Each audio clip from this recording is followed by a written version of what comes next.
हीच ती जन्मभूमी जिथून सिंहाची पहिली गर्जना झाली आणि जिथून स्वराज्याची पहिली ठिणगी पेटली। तर आज मी अशा किल्ल्यावरती आले जेथे छत्रपती शिवाजी महाराजांचा जन्म झाला होता। हा किल्ला फक्त दगडांचा किल्ला नाही, तर इथूनच सुरू झाला होता शिवकाळ।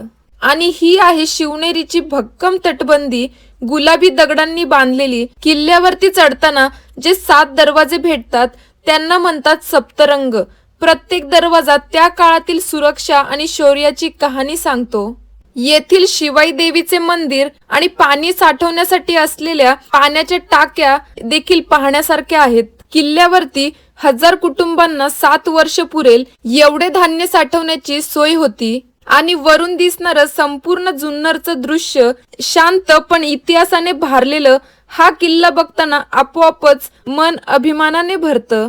किल्ले पाहणं म्हणजे इतिहास नाही, ती एक भावना आहे। आणि शिवनेरी तर भावनांचं एक जिवंत स्मारक। शिवनेरी किल्ला हा केवळ एक गड नसून तो महाराष्ट्राच्या शौर्य आणि स्वाभिमानाचे प्रतीक आहे, जिथे छत्रपती शिवाजी महाराजांनी जन्म घेतला। हा किल्ला इतिहास, ट्रेकिंग आणि निसर्गाचा अनुभव घेण्यासाठी एक उत्तम ठिकाण आहे।